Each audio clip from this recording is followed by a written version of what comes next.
Now to domestic politics and the bombshell from Alaska Governor Sarah Palin's announcement. She's quitting her job, getting out of the game, but why and then what?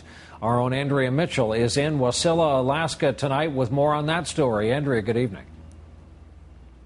Good evening, Brian. After widespread criticism in political circles of that surprising announcement, Sarah Palin is fighting back today through friends and advisors and tweets.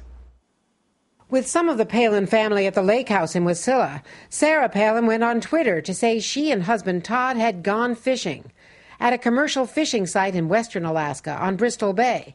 She wrote, "Grateful Todd left fishing grounds to join me this weekend, but now he's back slaying salmon and working the kids at the site, anxious to join him." As she has in the past, Palin was picking fish.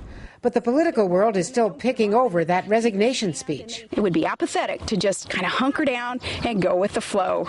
We're fishermen. We know that only dead fish go with the flow. Watching Sarah Palin is sort of like watching a moose on roller skates. It's never particularly graceful, but it's always riveting, and certainly we can put this in that category.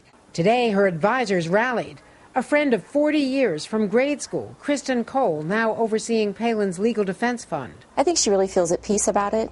She feels good. She feels like it was the right decision for the right reasons. Palin's lawyer, who denies any scandal yet to come, and got the FBI to say she is not under federal investigation, as some blogs have claimed. There are no legal shoes to drop. We are aware of nothing going on that could compel the decision of the governor to resign. He says she's accomplished everything she wanted to in Alaska. But since returning from last year's national campaign, Palin has lost battle after battle with the state legislature. Some hometown supporters, like John and Dale Reed, wish she had stayed to finish the job. She's letting us down by quitting midterm.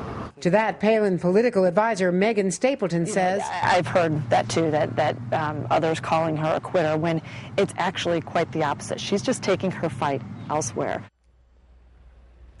Taking her fight elsewhere could make Palin a very rich woman indeed, with her book deal, with speeches, possibly a talk show. It's a long way from Wasilla. Brian? Andrea Mitchell in Wasilla, Alaska for us tonight. Andrea, thanks for